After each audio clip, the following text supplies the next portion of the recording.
지난주에는 우리가 우리의 인생을 통해서 이루어야 할 가장 위대한 업적은 어떠한 직업을 얻는가, 얼마만큼의 명예를 누리는가, 그것이 아니라 내가 어떠한 사람이 되는가, 그거라는 말씀을 드렸습니다.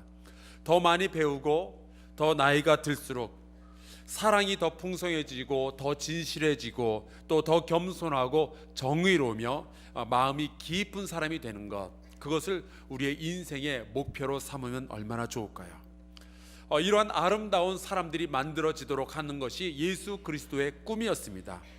그 예수 그리스도의 꿈이 여러분과 여러분의 가정 가운데서 이루어지기를 간절히 축복합니다. 그런데 우리에게 좀 문제가 있어요. 우리의 삶은 우리가 결정을 내린다고 해서 마음대로 움직여 갈 수 있는 것이 아닙니다. 아무리 똑똑하고 능력이 있어도 우리는 우리의 몸, 우리의 마음 하나 우리 마음대로 움직일 수가 없어요.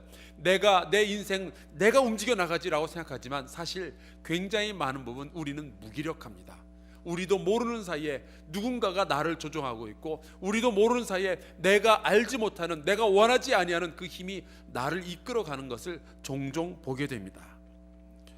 제가 미국에서 목회할 때 저희 교회에 다니시던 분들 가운데 75세 된 할머니가 계셨어요. 이분은 어마어마한 부자였습니다. 그래서 그 동네에서 가장 크고 화려한 집에서 살았는데, 집에 가보니까, 신방을 가보니까 풀장이 어마어마하게 큰 풀장이 하나 있는 거예요.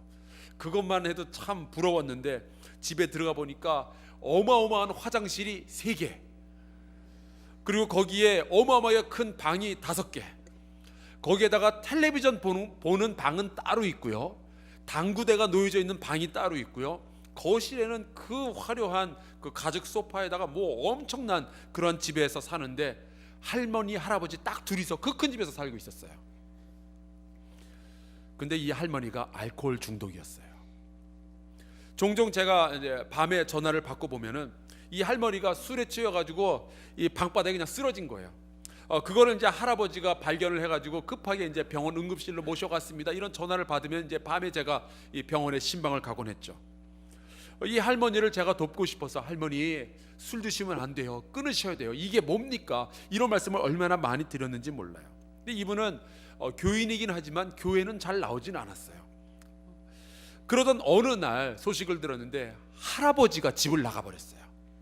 그래서 할아버지를 찾아가서 왜 그러셨어요? 그랬더니 이 할망구가 술 마시고 집안에 쓰러져가지고 막 토해놓고 주사 떨고 가끔마다 뭐 정신 잃고 그 꼴을 더 이상 못 보겠다는 거예요. 그래서 동네에 있는 작은 아파트를 하나 구해가지고 그냥 집을 나가버렸어요. 그 일이 있은 이후로 이 할머니도 나름 좀 충격을 받았는지 술을 끊겠다 결심을 하고 얼마 정도 이제 술을 마시질 않았습니다. 정신 차린 줄 알았어요. 그러던 어느 날 또 전화를 받았는데 이 할머니가 어떻게 해서 또 술을 구한 거예요. 그래가지고 이 술을 혼자서 그 큰 집에서 혼자 밤새 마시다가 쓰러졌는데, 밤새 쓰러져 있었고 아침에 이 집을 청소해주는 아주머니가 와서 문을 열어보니까 이 할머니가 쓰러져 있는 거예요. 난장판을 만들어 놓고. 그래서 급하게 거의 죽어가는 할머니를 모시고 이제 병원에 데리고 갔는데, 그러니까 이 자녀들이 더 이상은 안 되겠다. 그래서 이 할머니를 집에다가 못 모시고 이제 시설로 옮기기로 결정을 했습니다. 제가 이제 시설로 옮긴 이후에도 이 할머니를 몇 번을 찾아가서 상담도 하고 그렇게 권했는데 2달 만에 이 할머니는 그냥 돌아가시고 말았어요. 우리는 이렇게 살아가는 사람들의 이야기를 들으면서 참 좀 결단 좀 제대로 내리고 마음 독하게 먹고 술 끊으면 되잖아, 왜 그거를 못 끊어? 그런 생각을 하게 됩니다. 제가 예전에 들었던 말은 이런 말이 있었어요. 아니 담배를 왜 못 끊어? 나는 10번도 더 끊어봤는데.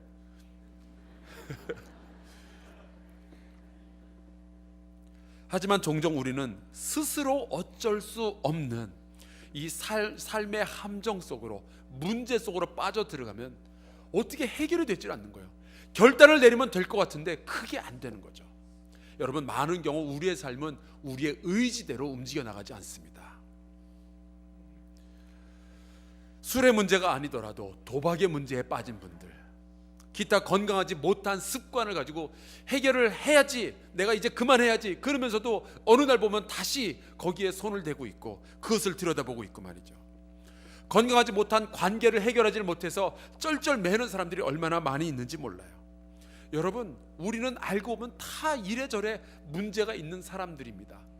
아마 여러분들 가운데 조그마한 문제 하나도 나는 가지고 있지 않다 하는 분들이 있지는 않을 거예요. 혹시 나는 하나의 문제도 없다라고 하실 수 있는 분 손 들어 보시기 바랍니다. 손을 드는 순간 그분은 문제 있는 사람이에요.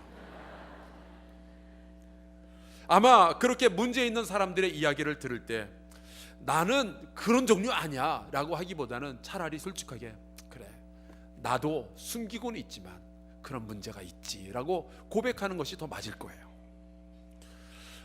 오랜만에 영어 한번 써볼까요? 영어 가운데 me too 라는 표현이 있습니다. 나도 그래요, 그런 뜻이에요. 여러분 한번 따라해 볼까요? me too. 예, 나도 그래요. 제가 몇 가지 우리 삶에서 흔하게 일어날 수 있는 문제들을 말씀을 드려볼 텐데, 혹시 여러분도 나도 똑같진 않지만 또 정도의 차이는 있지만 비슷한 문제가 있다라고 생각하시면 한번 me too 하고 양옆으로 고백을 할 수 있기를 바라요. 우리는 알고 보면 다 거기서 거기에요. 어떤 사람들은 교만의 문제를 안고 있어요. 내 방법이 옳다라고 주장하기도 하고요, 때로는 내가 옳기 때문에 막 고집을 피우기도 해요. 그나마 이렇게 좋은 고집을 피울 때는 그걸 왕고집이라 그래요. 근데 아주 못된 고집을 피울 때 그걸 뭐라 그러죠? 예, 똥고집이라 그러죠. 우리가 가끔 그런 걸 가질 때가 있어요. 항상은 아니지만 이따금씩 저 사람보단 내가 낫지, 저 사람이 생각하는 것보다는 내가 생각하는 게 맞지라고 막 우길 때가 있어요. 가끔 가다가라도 내가 이렇게 교만을 떨 때가 있다라고 생각되시는 분들은 우리 양옆으로 고백을 하겠습니다. Me too.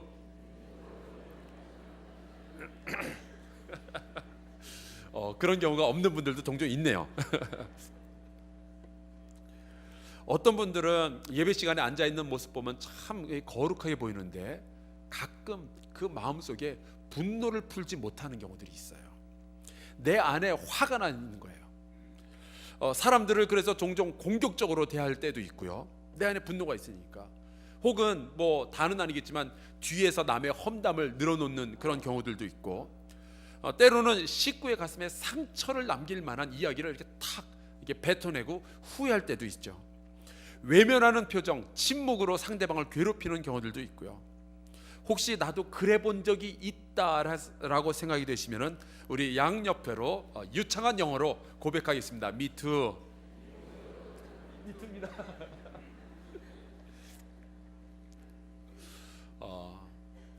어떤 분들은 게으름의 문제가 있죠. 이거는 아마 여러분 빠져나가지 못할걸요. 차가 그렇게 더러운데 치우지 않고 일주일을 넘게 타고 한 달을 넘게 타고 그냥 몰고 다니는 분들이 계셔요. 작년 크리스마스 때 크리스마스 트리를 하나 세워놨는데 봄에 치워야지 그러다가 그냥 지나가고, 여름에 치워야지 그러다가 그냥 지나가고, 이제 가을엔 치워야지 그랬더니 생각해보니까 크리스마스가 금방 와요. 내버려 두지 뭐. 어제 저녁에 분명히 설거지거리를 쌓아놨는데 안 치우고 새벽에 나오신 분들이, 이 아침에 나오신 분들이 있을지 모르겠어요. 제 후배 하나는 그런 얘기를 하더라고요. 냉장고 문을 열어봤더니 곶감이 있더래요. 그래서 이거 먹어야지. 그래서 꺼내놓고 보니까 이게 출신 성분이 감이 아니라 귤이었다는 거예요. 게으름의 문제 나도 있습니다. 우리 양옆으로 유창한 영어로 고백하겠습니다. Me too.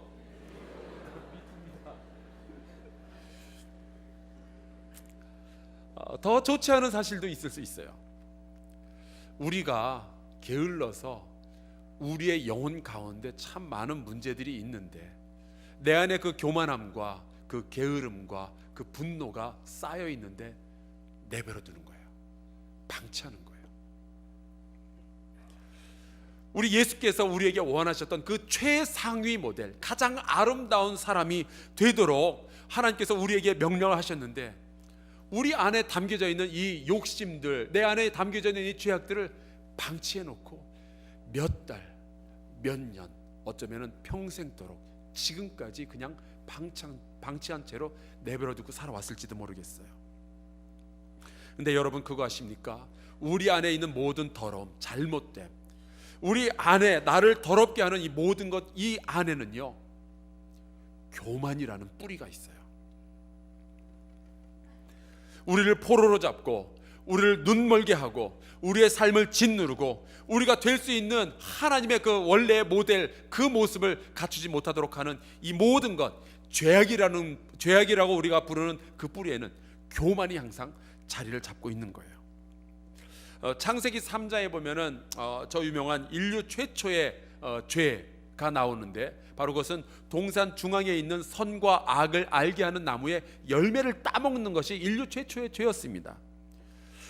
이거를 성경을 잘 모르는 분들은 그거 그냥 신화 이야기 아니냐라고 이야기를 하고, 또 어떤 분들은 거기에 대해서 과학의 잣대로 막 재가면서 이게 분석해 보면 이게 말이 안 된다 뭐 그런 이야기를 할 수도 있어요. 그런데 저는 오늘 여러분이 이 선악과를 따먹는 이야기를 그 의미가 뭔지 한번 같이 살펴보길 원해요. 굉장히 많은 사람들은 이 이야기 가운데서 선과 악을 알게 하는 나무의 열매가 왜 갑자기 그렇게 하와의 눈에 멋져 보였을까 하는 것을 잘 생각을 안 해보는 것 같아요. 성경에 보면 이렇게 되어 있죠. 뱀이 이제 하와를 꼬실 때 이런 말을 합니다. 너희가 그 열매를 먹는 날에는 너희 눈이 밝아져서 하나님과 같이 되어 선악을 알 줄 하나님이 알았기 때문에 니들 보고 먹지 말라고 한 것이다. 여러분, 이 에덴 동산의 중앙에는 선과 악을 알게 하는 나무는 원래부터 거기 있었어요. 열매가 원래부터 거기 매달려 있었어요. 아담과 하와는 그 나무를 보았을 것이고요, 그 열매를 봤을 거예요. 그래도 그들은 먹지 않았었어요. 그런데 어느 날 갑자기 하와의 눈에 이거 먹어봤으면 좋겠다라는 생각이 들었어요. 왜 그랬을까요? 뱀의 말을 들은 다음부터 갑자기 먹고 싶다는 생각이 들었는데, 뱀이 한 말이 이거였어요. 하나님과 같이 될 수 있다. 하나님처럼 될 수 있다. 이 이야기를 듣는 순간 하와는 먹고 싶다라는 생각이 든 거예요. 하나님과 비슷하게 되고 싶다라는 거죠. 바로 그것이 우리의 모든 죄악의 뿌리에 놓여져 있는 교만의 죄입니다. 내가 하나님처럼 되고 싶다. 나의 인생을 누가 다스리는 것이 아니라 내가 내 마음대로 나의 인생을 처리하고 싶다. 내 마음대로 살아가고 싶다. 내가 나 스스로를 다스리고 싶다. 그 생각인 거예요. 그러나 여러분, 과연 우리가 하나님처럼 내 인생, 내 마음대로 다스리면서 살아갈 수 있을까요? 제가 읽었던 책에 이런 재밌는, 귀엽다면 귀여운 얘기가 하나 실려 있었어요. 어느 날 그 한 교회에서 유치부 선생님이 아이들에게 이 창세기에 나오는 이 창조의 이야기를 해주고 있었는데, 그냥 이야기만 해주면 재미가 없으니까 아이들하고 이제 연극을 만든 거예요. 그래서 아이 하나에고 너 하나님 역할 맡아. 그래서 하나님이 천지를 창조하시니라 그리고서는 이제 빛을 만드셨다. 그럴 때 손전등을 탁 켜도록 그렇게 이렇게 역할을 주었습니다. 아이들마다 그런 역할을 주었는데, 이 하나님 역할을 맡은 아이가 갑자기 선생님한테 오더니 이렇게 옷자락을 잡아당기면서, 선생님, 나 오늘 하나님 역할 못할 것 같아요. 그래서 왜 그러는데? 그랬더니 나 오늘 하나님 하기에는 너무 짜증나요. 여러분, 우리 가슴 속에는요 하나님의 역할을 감당할 수 없는 문제들이 그렇게 있어요. 짜증나는 것도 한 문제겠지만 내 안에는 죄악들이 있거든요. 내 안에는 부족함들이 있거든요. 내가 내 인생을 하나님처럼 마음대로 다스리고 살아간다, 이거 가능하지 않은 일입니다. 저희 교회 오르간 반주를 하시는 우리 집사님 딸 이름이 시은인데, 이 시은이가 어느 날 이제 제가 지나가는 걸 보더니 이렇게 말을 하더래요. 와, 하나님이 지나간다. 정말 큰일 날 소리죠. 만약에 제가 하나님이면 제가 우리 사랑하는 한사랑교회 성도 여러분을 24시간 365일 지켜보며 보호를 해야 된다는 얘기인데, 저 그거 피곤해서 못해요. 한국 사람 기도는 제가 어떻게 들어줄 수 있을지 모르겠지만 일본 사람이 기도하면 저 하나도 못 알아들어요. 제가 하나님이 아닌 게 얼마나 감사한지 모르겠어요. 게다가 저는 하나님의 역할 어떻게 감당할 줄도 모르고요, 저는 심지어 제 삶이 어떻게 움직여 가야 되는지 그것도 잘 몰라요. 저 너무 부족해요. 아는 것이 없죠. 그나마 다행인 것은 저는 제가 부족하다는 것은 잘 알고 있어요. 저는 하나님 대신에 내 삶을 움직여가고 하나님 대신에 이 교회를 이끌고 나갈 그 생각은 눈꼽만치도 없어요. 저는 안 돼요. 내 안에 담겨져 있는 분노와 상처들, 내 안에 있는 게으름과 죄를 향한 욕망들, 저는 이것들을 스스로 해결이 안 되는 거예요. 그런데 제가 어떻게 내 인생을 스스로 이끌어 가겠다라고 말할 수 있겠어요? 만약에 우리가 하나님께서 원하시는 아름다운 사람, 예수께서 꿈꾸셨던 그 사람이 되기 위해서는 내 안에 담겨져 있는 내가 하나님 역할을 하겠다라는 그 교만부터 내려놓아야 됩니다. 혹시 기독교 신앙을 처음 받아들인 분들, 나 여지껏 내 힘으로 내 인생 개척하면서 살아왔는데 사실은 그렇지 않아요. 그렇게 생각했던 사람의 이야기가 오늘 같이 읽었던 이 다니엘서 4장 말씀에 나와 있습니다. 우리는 누군가의 도움이 있어야 내가 부족한 사람이구나를 깨달을 수가 있고요, 내가 누군가의 도움을 받아야, 특별히 하나님의 도움을 받아야 내 인생이 정말로 아름다운 사람이 될 수가 있습니다. 오늘 같이 읽었던 이 말씀에는 왕의 이야기가 나오는데, 이 왕의 이름은 벳살도 아니고요, 팔뚝살도 아니라 느부갓네살입니다. 정확하게는 느부갓네살 2세예요. 교회 다니지 않는 분들도 아마 이 느부갓네살 이름은 어디서 들어보셨을 거예요. 그 옛날 악명 높았던 사담 후세인, 이 사람이 자기 자신을 내가 21세기의 느부갓네살이다 선포한 적이 있었죠. 바로 그 사람이에요. 바빌론 제국을 건설한 사람이고 실존 인물이었습니다. 이 사람은 대단한 능력자였어요. 스스로 왕이 되어서 할 수 있는 일들이 무지무지 많았습니다. 그래서 4장 4절에 보면은 말씀이 이렇게 시작이 됩니다. 나 느부갓네살이 내 집에 편히 있으며 내 궁에서 평안할 때에. 이 사람은 정말로 능력자였고 그냥 자기가 원하는 삶을 그렇게 살아가고 있었어요. 편안하게 평강스럽게 자기의 멋진 궁궐에서 살아가고 있었죠. 아마 현대를 살아가는 많은 사람들, 대한민국이든 저 미국이든 저 유럽이든 많은 사람들이 이러한 삶을 꿈꾸고 있을 거예요. 내가 내 집에서 내 능력을 가지고 내가 원하는 대로 내가 편하게 살아가는 것, 많은 사람들이 꿈꾸고 있는 삶이죠. 나의 집은 궁궐이고 나는 왕이다. 나는 내 마음대로 내 나라를 다스리고 나의 삶을 다스리고 내 마음대로 내 스스로 할 수 있다. 그런 이야기입니다. 그가 건설했던 이 바빌론 제국의 수도가 또한 바벨론이었어요. 이 그리스의 역사가 중에 헤로도투스라는 사람이 있는데 그 사람이 저 역사라는 그 책을 썼습니다. 저 책 안에 보면은 이런 글이 있어요. 도시 바벨론은 이 세상의 그 어느 도시보다 화려하도다. 대단한 도시를 건설을 했죠. 그리고 느부갓네살 왕은 바로 그 도시의 건설자요, 그 도시의 주인이었습니다. 여러분 혹시 그 고대 문명의 7대 불가사의라는 이야기 들어보셨어요? 그래서 그 기자에 있는 그 피라미드, 이것도 불가사의 중에 하나고, 또 저기 올림피아에 있었다는 거대한 제우스 신상, 그것도 그 불가사의 중에 하나인데, 여러분 바벨론의 공중정원이라는 얘기 들어보셨습니까? 들어보셨을 거예요. 어디선가 들어보셨을 거예요. 바로 이 느부갓네살 왕이 만들었던 것이 바벨론의 공중정원이에요. 이 공중정원이라는 것은 이게 공중에 붕 떠 있는 그런 정원이 아니라 거대한 기둥을 세워놓고 그 위에서 쇠사슬을 내려서 정원을 건설한 다음에 그걸 쇠사슬에 매달아서 공중에다 이렇게 매달아 놓은 거예요. 그게 공중정원인데, 이것도 이 느부갓네살 왕의 부인이 외국에서 시집을 왔는데 자꾸만 자기네 그 친정에 있는 그 정원이 너무 그립다고 우는 거예요. 그러니까 어느 날 생일 선물로 이 공중 정원을 만들어 가지고 선물로 줬어요. 대단하지 않아요? 능력 있는 사람이었죠. 게다가 이 사람이 살고 있었던 이 바벨론 성은 벽이 이중으로 되어 있는데 그 벽의 길이만 따져서 36km예요. 어마어마한 도성을 건설을 해놨습니다. 그 안에서 왕궁에서 살아가고 있으니 얼마나 안전해요.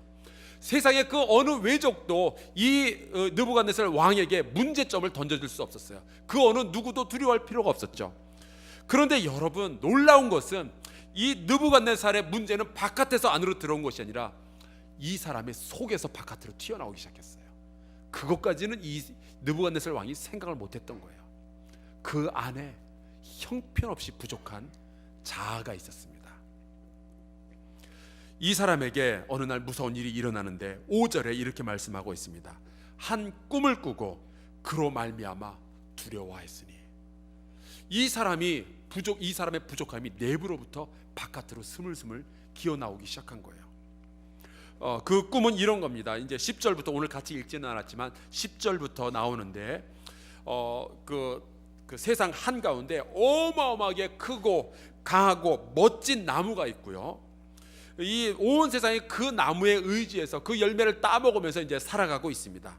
그런데 어느 날 한 거룩한 자가 나타나서 말하기를 그 나무를 베어내고 그 나무를 의지하는 모든 생물들을 다 흩어버리겠다 이야기를 하는 거예요.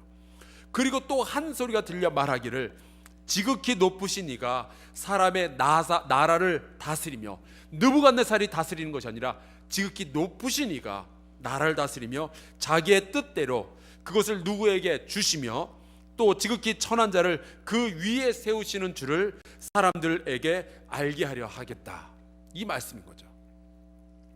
이게 이 꿈인데 느부갓네살 왕은 이 꿈을 해석하려고 사람들을 불러 모아요. 그런데 여러분, 저는 이 이야기를 가만히 듣고, 여러분 이 꿈의 이야기를 들었을 때 이 꿈 해석하는 게 그렇게 어려워 보이나요? 저는 얘기 듣자마자 딱 알겠던데 무슨 얘기인지. 느부갓네살 왕이 내가 모든 권력을 가지고 있다라고 말했던 이 왕이 갑자기 어느 날 문제가 생겨서 왕에서 쫓겨나겠다는 얘기가 빤하게 보이는데 좋지 않은 일이 일어날 거란 이야기죠. 무슨 전문가가 와야 해석할 수 있는 그런 꿈이 아니에요. 느부갓네살도 아마 대충 눈치를 챘을 겁니다. 그럼에도 불구하고 일단 왕은 이제 나라의 똑똑한 사람들을 이제 불러 모으죠. 그리고 왕의 꿈을 해석하라라는 명령을 내립니다. 그런데 이제 바벨론의 모든 지혜자들은 그 꿈을 해석하는데 주저해요. 왜냐하면은 느부갓네살 왕에게 누구라도 빤하게 보이는 그 메시지인데 왕에게 당신이 이제 큰 문제에 부닥치게 될 겁니다 라고 말을 하면은 왕이 좋아하지 않을 거거든요. 또 왕의 기분을 상하게 하면은 무슨 벌이 내려질지 모르니까 주저주저 하다가 말을 못하는 거예요. 그래서 바벨론의 지혜자들은 이렇게 말했습니다. 잘 모르겠습니다. 너무 어렵습니다. 사실은 진실을 기피한 거죠. 말을 안 한 거예요. 그들은 혹시나 왕이 실망하거나 혹은 왕이 화를 낼까봐 진실을 숨겨버렸습니다. 여러분, 이 꿈을 해석하는 데는 지혜로운 사람이 필요했던 게 아니에요. 용기 있는 사람이 필요했던 거죠. 다행히도 느부갓네살은 용기도 있고 지혜로운 사람을 하나 알고 있었는데 바로 그 사람의 이름이 다니엘이었습니다. 저는 우리 성도들이 이 다니엘과 같은 친구를 곁에 좀 두었으면 좋겠어요. 내가 화날까봐 나의 진실을 전혀 말해주지 않는 그런 사람들만 옆에 두는 것이 아니라 진실을 알고 있고 내가 잘 될 것을 원하여서 용기 있게 나의 부족한 점을 이야기해 줄 수 있는 사람, 그러나 사랑으로 진실을 말해줄 수 있는 그런 사람이 곁에 좀 있어야 돼요. 그래서 우리가 교회에 다니는 거죠. 우리 한사랑교회는 그러한 친구들이 많이 있기를 주의 이름으로 축원합니다. 그래서 우리가 속회라는 것을 조직을 해서 그 속회에서 친구들을 만나는 거고요. 그래서 제가 담임 목사로서 여러분 앞에 서 있는 겁니다. 느부갓네살이 이 다니엘에게 물어보죠. 너는 어떻게 생각을 하느냐? 그때 다니엘은 두려워하지 아니하고 이런 말을 합니다. 느부갓네살 왕이여, 당신이 곧 심판을 받게 될 겁니다. 당신은 곧 망하게 됩니다. 근데 다니엘은 거기서 멈추지 않고 아주 굉장히 강력한 조언을 합니다. 그게 27절에 나옵니다. 그런즉 왕이여, 내가 아뢰는 것을 받으시고 공의를 행함으로 죄를 사하고 가난한 자를 긍휼히 여김으로 죄악을 사하소서, 용서를 받으십시오. 그런 이야기예요. 그리하시면 왕의 평안함이 혹시 장구하리이다. 여러분, 이 다니엘의 세 친구 이야기를 들어보셨습니까? 사드락과 메삭과 아벳느고, 이 세 친구가요 왕의 마음에 들지 않는 행동을 했을 때 이 느부갓네살 왕은 이 세 친구를 불구덩이에다 집어던져서 화형을 시키려고 했던 사람이에요. 다니엘이 그거를 모르지 않았을 텐데 그럼에도 불구하고 이 다니엘은 아주 분명하게 해결책을 제시를 합니다. 그 용기가 너무나도 대단해요. 그런데도 불구하고 이 느부갓네살은 이 다니엘의 이야기를 들었지만 자기 행동을 고칠 수는 없었습니다. 내가 여지껏 이런 방식으로 살아왔고 아무 문제가 없었는데 왜 갑자기 내가 내 행동을 고치냐 이거죠. 세상에 굉장히 많은 사람들이 그렇게 살아가요. 진리를 대하더라도 진리가 마음에 안 드는 거예요. 나 여지껏 이런 식으로 살아왔어도 내 인생 내가 잘 살아왔는데 내가 왜 갑자기 고쳐야 돼? 내가 왜 갑자기 용서를 받아야 돼? 나 그런 거 필요 없어 라고 이야기를 하는 거죠. 그래서 느부갓네살 왕은 그냥 두고 보자. 아직 막다른 골목도 아니고 내가 뭐 당장 무슨 문제가 다가온 것도 아닌데 좀 지켜보지 뭐, 그런 생각을 했어요. 나보다 나쁜 놈들도 많은데 그들도 잘 살잖아. 근데 왜 내가 내 인생 내가 왜 고쳐야 돼? 내가 왜 용서받아야 되고 내가 왜 하나님 앞에서 사죄를 해야 돼? 그럴 필요 없어. 만약에 문제가 생기면 그때 가서 고쳐보지 뭐. 이것이 느부갓네살 왕의 이야기였어요. 그렇게 교만을 버리지 못하고 그냥 자기가 잘난 줄 알고 자기의 삶을 그냥 자기가 이끌어갑니다. 그렇게 하루 이틀 살아가 보니까 별 문제가 없어요. 괜찮네. 그리고 일주일 살고 한 달 살고 그렇게 시간이 지나가고 있었습니다. 그러다가 12달이 지나간 어느 날이었어요. 성경 말씀에 이렇게 되어 있습니다. 여러분 이 말씀 들을 때 나라는 표현이 얼마나 나오는지 한번 좀 보시기 바랍니다. 12달이 지난 후에 내가 바벨론 왕궁 지붕에서 거닐세 나 왕이 말하여 이르되 이 큰 바벨론은 내가 능력과 권세로 건설하여 나의 도성으로 삼고 이것으로 내 위엄의 영광을 나타낸 것이 아니냐 말하였더니, 이 느부갓네살 왕은 이거 다 내가 이룬 거 아니냐 말이죠. 내가 여지껏 이끌어온 거 아니냐 말이죠. 나의 인생 내가 개척해서 내가 여기까지 살아왔는데 내가 뭐 무슨 문제가 있어 라고 말을 하고 있었던 거예요. 아직은 내가 전 세계 최고의 권력을 지니고 있고 아직은 내가 내 인생 이끌어가고 있다라는 그런 말이죠. 내가 왕이다, 그런 이야기예요. 그 순간 이 느부갓네살 왕에게 놀라운 일이 일어납니다. 33절이에요. 내가 사람에게 쫓겨나서 소처럼 풀을 먹으며 몸이 하늘 이슬에 젖고 머리털이 독수리 털과 같이 자랐고 손톱은 새 발톱과 같이 되었더라. 한마디로 말해서 미친 거예요. 정신 이상자가 되었습니다. 그래서 이 왕인데도 불구하고 정신이 획 돌아가지고 들판으로 뛰쳐나갔습니다. 그리고 거기서 짐승처럼 풀 뜯어먹으면서 살기 시작한 거예요. 왕은 알고 봤더니 스스로의 인생을 스스로 영위해 나갈 수 있는 그런 능력을 가진 사람이 아니었던 거예요. 단 한순간에 이는 미친 사람이 되어버렸어요. 이 사람에게는 진실한 친구도 없었고요. 그는 다스리는 왕이라고 스스로 생각했는데 전혀, 왕궁은 물론이고 스스로도 다스릴 수 없는 나약한 사람이었던 거죠. 왕은 스스로 옳은 판단을 내릴 그런 힘조차 없었어요. 미친 사람이에요. 제정신이 아니었습니다. 그는 광기가 가득 차 있는 그러한 사람이 되어버렸어요. 그렇게 화려한 제국과 왕궁을 건설했다고 자랑스러워했는데 스스로 올바른 판단조차 내리지 못하는 정신 이상자, 제정신이 아닌 사람이 되어버렸던 거죠. 그런데 여러분, 가만히 우리의 삶을 되돌이켜 보면은 우리도 제정신이 아닌 상태로 살아갈 때가 얼마나 많이 있는지 몰라요. 내 습관조차 스스로 제어하지 못하고 내 가치관이 잘못되어 있다는 걸 알지 못한 채로 그냥 살아갑니다. 정말로 중요한 것은 잃어버리고 내가 사랑하는 이들에게 상처를 입히기가 일쑤고요. 정말로 중요한 거 잃어버리고 돈만 바라보면서 살아갈 때가 얼마나 많이 있는지 몰라요. 우리도 알고 보면 다 문제가 있는 사람들이고요. 바벨론 왕, 이 느부갓네살처럼 우리도 제정신이 아닌 상태로 살아가고 있어요. 저도 종종 그렇습니다. 여러분은 그렇지 않은가요? 아마도 우리 제정신이 아닌 상태로 살아갈 때가 있을 거예요. 여기에서 아마 우리 미투라고 말할지도 몰라요. 우리는 내가 개척을 해서 여기까지 살아왔다라고 생각을 하지만 사실 우리에게는 얼마나 많은 도움들이 있었는지 몰라요. 내가 내 인생 내 스스로 할 수 있다라고 생각하지만 사실 그렇지도 않고요.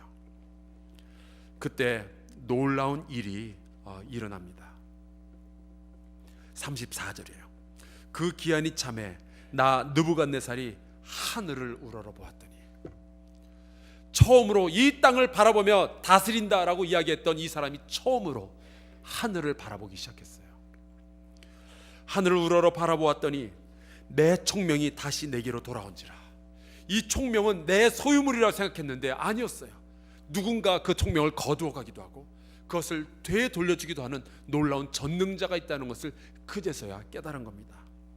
이에 내가 지극히 높으신 이에게 감사하며 영생하시는 이름을 찬양하고 경배하였나니 그 권세는 영원한 권세요 그 나라는 대대에 이르리로다. 느부갓네살이 하늘을 바라봤어요. 그때 총명이 다시 돌아오죠. 그때 알게 되었어요. 그의 총명이 돌아왔을 때 깨달았던 것은 내가 형편없이 약한 존재였구나. 내가 내 인생 마음대로 할 수 있는 존재가 아니었구나. 내가 내 왕국을 다스린다고 생각했는데 그게 아니라 내 왕국을 다스린 분이 따로 있었고 내 인생을 다스린 분이 따로 있었구나. 그분이 바로 저 하늘의 아버지 하나님이셨구나 라는 것을 깨닫게 된 거예요. 그제서야 이 사람의 정신이 제대로 돌아왔던 거예요. 사실 이 느부갓네살 왕은 처음부터 제정신이 아니었어요. 자기가 왕 중의 왕이며 모든 것을 다스릴 수 있다라고 생각을 했었으니까 이 사람은 제정신이 아니었던 거죠. 비록 그는 그의 궁궐에서 편히 있으며 평강하였지만 그는 교만이라는 죄악 때문에 사로잡혀서 제정신이 아닌 삶을 살아가고 있었어요. 나는 누군가의 도움 필요 없어. 내 성공은 내가 이룬 것이야. 나는 내가 원하는 날까지 왕으로서 살 수 있고 이 제국과 이 왕국은 나의 것이야. 내 힘은 내 힘이고 내 삶은 나를 위하여 존재하는 것이다. 제정신이 아니었어요. 나는 특별해. 다른 사람들은 문제 있을지 모르지만 나는 맘만 먹으면 내 인생 바꿀 수 있어. 천만에요.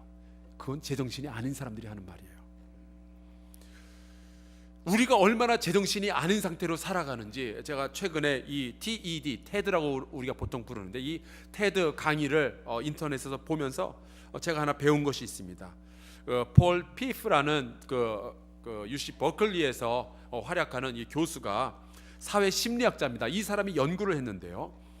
이 사람이 이런 질문을 던졌어요. 우리가 잘 살게 될수록 더 교만해지며 우리가 재정적으로 부유할수록 다른 사람을 무시하면서 살아가는가?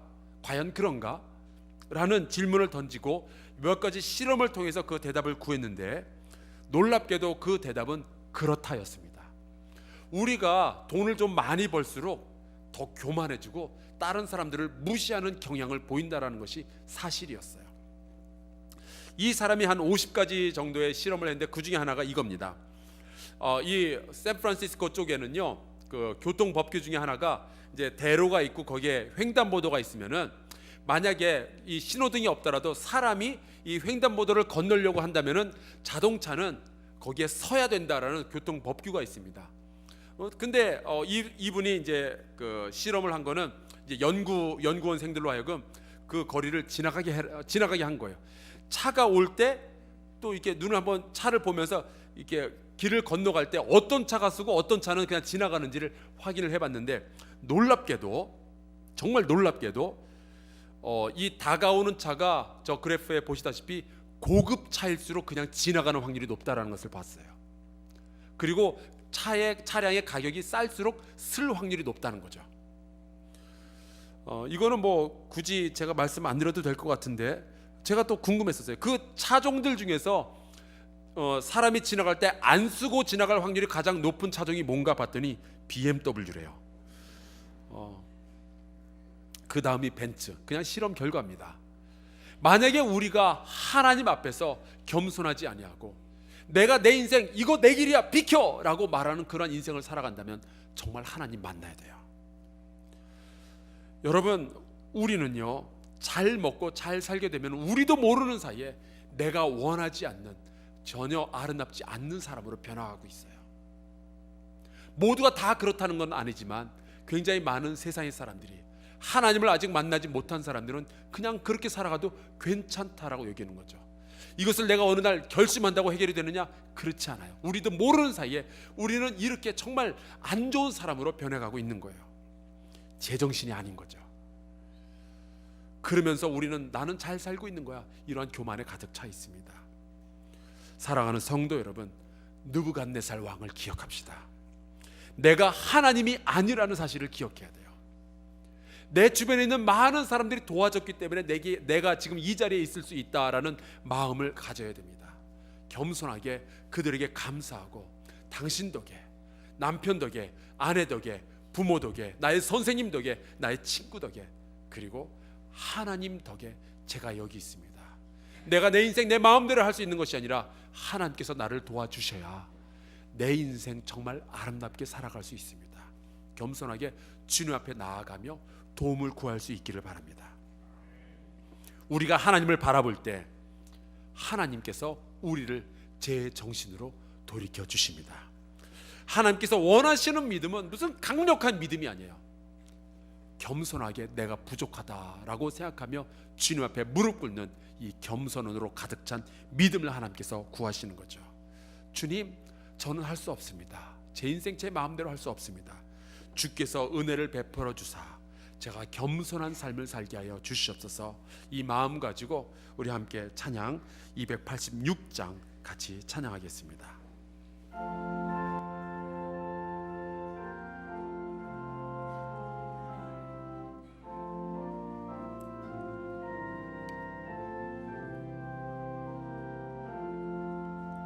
주